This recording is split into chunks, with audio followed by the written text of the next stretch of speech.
तो तुम सभी का फिर से स्वागत है हमारी एक और नई एक्सप्लेनेशन वीडियो में। तो यहाँ हमें एक जानवर दिखाया जाता है और कोई कहता है वो रहा हमारा शिकार। तुम भूले तो नहीं जो मैंने तुम्हें सिखाया है। यहाँ हमें हमारा मेन कैरेक्टर दिखाया जाता है जो कि उस जानवर पर निशाना लगा रहता है और दूसरा इंसान उसे शांत रहकर निशाना लगाने के लिए कहता है, लेकिन किसी चीज के टूटने की आवाज की वजह से वो जानवर चौकन्ना हो जाता है। और यहाँ हमें क्या देखने को मिलता है कि हमारे मेन कैरेक्टर ने बो ही तोड़ दिया है। वो टूटने की आवाज की वजह से शिकार तो डर के भाग जाता है, लेकिन यहाँ पे हमारे अंकल रोते हुए हमारे मेन कैरेक्टर को बोलते हैं, सर जोहान, तुम्हें मैंने शिकार पकड़ने के लिए कहा था लेकिन तुमने मेरा धनुष क्यों तोड़ दिया। हमारा मेन कैरेक्टर कहता है ये तो बहुत आसानी से टूट गया, लगता है वो पुराना हो गया होगा। इसी के जवाब में वो अंकल कहते हैं, क्या बकवास कर रहा है तू, मैंने एक हफ्ते पहले ही नया खरीदा था। वो अंकल रोते हुए कहता है, मैं पहले से ही जानता था जब तुमने बिना किसी कारण के हंटिंग सीखने की बात कही थी। तुम तो एक नोबल हो तो तुम्हें हंटर बनने की क्या जरूरत है। तुम चाहते हो तुम इसकी जगह स्वॉर्डमैनशिप भी सीख सकते थे। इसका जवाब में हमारा मेन कैरेक्टर कहता है, स्वॉर्डमैनशिप वह तुम्हें तब तक पैसे कमा कर नहीं दे सकता जब तुम्हें कोई हायर ना कर ले। वो अंकल कहता है, मैं मानता हूँ, लेकिन हायर वो क्या होता है। तो हमारा मेन कैरेक्टर कहता है, कुछ नहीं, भूल जाओ, चलो यहाँ से हम कहीं और चले। हमारा मेन कैरेक्टर मन में बोलता है, सही कहा, पैसा, मुझे पैसे की जरूरत है अगर इस सड़ी हुई दुनिया में मुझे जीना है तो। मेरा नाम जोहान है, इससे पहले मैं अर्थ पे था जहाँ मेरा नाम किम योहान था। एक एक्सीडेंट में मरने के बाद मैं इस दुनिया में रीइंकारनेट हुआ हूँ। एक नोबल बन के पैदा होना बुरा तो नहीं था, बट अगर ओहदे की बात करें तो मैं मेरे परिवार में सबसे आखिर में हूँ। दौलत और शोहरत की तो भूल ही जाओ। अगर मैं थोड़ा लक्की हुआ तो मेरे भाइयों की सत्ता की लड़ाई में मुझे लात मार को बाहर ना निकाल दिया जाए, वही काफी होगा। लेकिन यहाँ सबसे बड़ी दिक्कत यह है कि जिस दुनिया में मैं रेइनकार्नेट हुआ हूँ उसकी थीम बड़ी ही रियलिस्टिक है, मेडिवल एरा। तभी वो अंकल हमारे मेन कैरेक्टर को रुकने के लिए कहता है, रुको सर जोहान, क्या वो एक भेड़िए का झुंड है। तभी वो भेड़ियों के झुंड के बीच में तीर चला जाते हैं और सभी भेड़िए डर के भाग जाते हैं। कितना निर्दयी है, इन्हें मरने के बाद भी आराम नसीब नहीं हुआ। तभी हमारा मेन कैरेक्टर कहता है, क्या ये हमारे विलेज से है।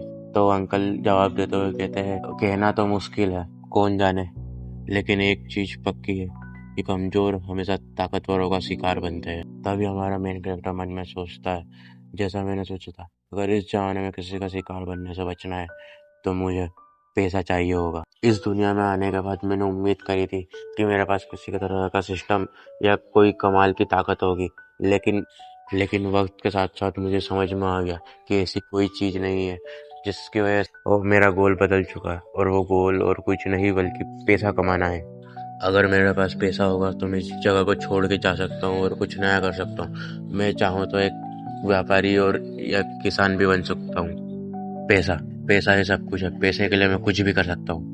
तभी वो अंकल हमारा मेन कैरेक्टर कहते हैं, सर जोहान, जरा यहाँ देखना, ये एक मेडिकल हर्ब है, मैंने आपको बताया था ना इसके बारे में पहले, द लिटिल डेविल ग्रास। ये जड़ी बूटी बहुत ही रेयर है, ये खून रोकने और अलर्टनेस बढ़ाने में काम आती है। देखो, एक हंटर को हर जड़ी बूटी का नॉलेज होता है। तभी हमारा मेन कैरेक्टर जड़ी बूटी को बैग में रखते हुए कहता है, ये काफी महंगी होगी। तभी वो अंकल हमारे मेन कैरेक्टर को कहता है, सर जोहान, तुमने यहाँ कुछ गिरा दिया। हमारा मेन कैरेक्टर कहता है, क्या, ये मेरा नहीं है, लगता है किसी और ने यहाँ पे गिरा दिया होगा। तभी वो अंकल कहते हैं, ऐसा होना तो मुमकिन नहीं है, हमारे अलावा जंगल के इतने अंदर तो कोई और आता नहीं है। रुको, ये मत बोलना। तभी उन्हें मदद के लिए किसी की आवाज सुनाई देती है, यहाँ कोई है। वो दोनों उस आवाज की तरफ भागते हुए जाते हैं और उन्हें वहाँ पेड़ पर बैठी हुई एक लड़की दिखाई देती है जो रोते हुए उससे मदद मांग रही होती है, और पेड़ के नीचे बहुत सारे भेड़िए जमा हुए होते हैं। तभी वो अंकल कहते हैं, वो बच्ची तो रॉबर्ट की बेटी डेल है। तभी कुछ भेड़िया उन्हें देख लेते हैं। अंकल कहते हैं, ये तो बहुत सारे, हम इन्हें अकेले संभाल नहीं सकते, चलो पहले यहाँ से निकलते हैं और मदद लेकर आते हैं। तभी हमारा मेन कैरेक्टर भागने लगता है और वो अंकल कहते हैं, सर जोहान, ये बहुत खतरनाक है, वो भेड़िया कोई मामूली भेड़िया नहीं है, वो आदमखोर है, वो लोगों को भी खाते हैं। तभी हमारा मेन कैरेक्टर कहता है, सब ठीक है जोसेफ, मैं इनका ध्यान भटकाता हूँ, तुम जाकर डेल को बचाओ। तभी जोसेफ मन में सोचते हुए कहता है, मुझे तो विश्वास नहीं हो रहा, वो एक मामूली कॉमनर के लिए अपनी जान खतरे में डाल रहा है। तभी हमारा मेन कैरेक्टर मन में हंसते हुए सोचता है, अगर मैं जानता कि ऐसा कुछ हो सकता है तो मैं हंट कैसे करता उस बारे में थोड़ा और सीख लेता। मुझे तो ये एहसास भी नहीं था कि ये जगह एक गोल्ड माइन होगी। एक, दो, तीन, कम से कम 10 भेड़िए तो होंगे। ये कहकर हमारा मेन कैरेक्टर भेड़ियों पे तलवार लेकर टूट पड़ता है। तभी जोसेफ कहता है, क्या घटिया स्वॉर्डमैनशिप है। हमारा मेन कैरेक्टर तलवार लेकर भेड़ियों पे वार करता, तभी एक भेड़िया तलवार को दांतों से तोड़ देता है और दूसरा भेड़िया मेन कैरेक्टर के राइट हैंड पे हमला कर देता है। तभी सीन शिफ्ट होता है 8th टेरिटरी के वेल्ट्रोन विलेज में। तभी हमारा मेन कैरेक्टर का परिवार वहां से इंस्पेक्शन के लिए गुजर रहा होता है। उस विलेज की हालत बहुत ही खराब हो रखी होती है।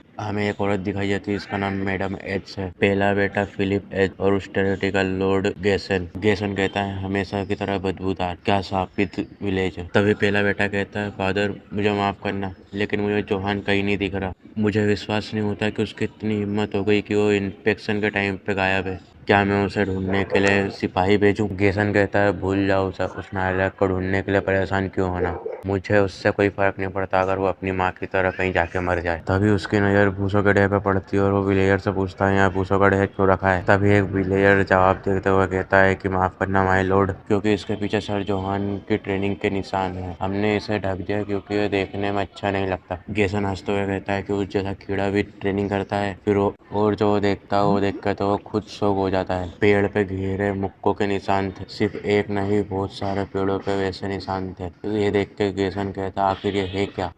तभी सीन जोहान पे शिफ्ट होता है और वो जमीन पे गिरा हुआ होता है और उस पे एक भेड़िया चढ़ा हुआ होता है। उस भेड़िए के मुंह में जोहान का हाथ होता है, लेकिन जोहान के हाथ पे एक भी खरोच नहीं आई होती है। तभी जोहान कहता है जैसा मैंने सोचा था, तलवार से लड़ना ये मेरा तरीका नहीं है, और उस भेड़िए को दूर फेंकते हुए कहता अब वक्त है मैं अपने तरीके से लड़ूं। मेरे प्यारे मनी मेकर्स, हमारा मेन कैरेक्टर मन में कहता है अगर मुझे इस एरा में जीना है तो मुझे उसके लिए पैसे चाहिए होंगे, और पैसे कमाने के लिए मुझे ताकत चाहिए होंगी, इतनी कि मैं अपनी ह्यूमन लिमिट्स को तोड़ दूं। हमारा मेन कैरेक्टर एक के बाद एक भेड़िए को मारता जाता है और जोसेफ ये सब देख के शॉक्ड हो जाता है और कहता है विश्वास नहीं होता क्या ताकत है। सभी भेड़िए हमारे मेन कैरेक्टर से डर के पीछे होने लग जाते हैं।